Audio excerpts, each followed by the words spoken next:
Aytayaptilarki, Rasululloh sollallohu alayhi vasallam kim birovni kofir yoki Allohning dushmani desa, ya'ni bir odamga qarab, ey kofir deydigan bo'lsa, ey Allohning dushmani deydigan bo'lsa, nariga aytgan odam o'sha aytgandek bo'lmasa, bu gapi o'ziga qaytadi.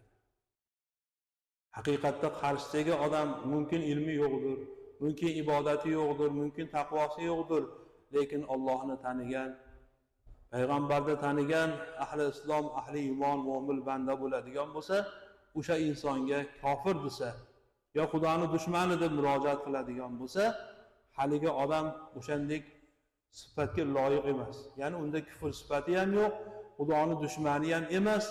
Shunday bo'ladigan bo'lsa, haligi gapirgan gapi o'ziga qaytadi. Ya'ni kufri o'zini boshiga yetar ekan. Man rama mu'minan bi kufrin fa huwa ka qatlihi. Ya'ni aytayaptilarki, kim mu'minning kofirlikda ayblasa, bu uni o'ldirishga tegdi. Mana hadisda o'qib beryapmiz. Shuning uchun dalil isbot bilan bo'lishlik uchun muhtaram azizlar, iboralarni ham o'qiyapmiz, buni roviylarni ham o'qib beramiz. Imom Buxoriy ushbu hadisni rivoyat qilyaptilarki, kim mu'minning kofirlikda ayblasa, uni o'ldirishga tegdi.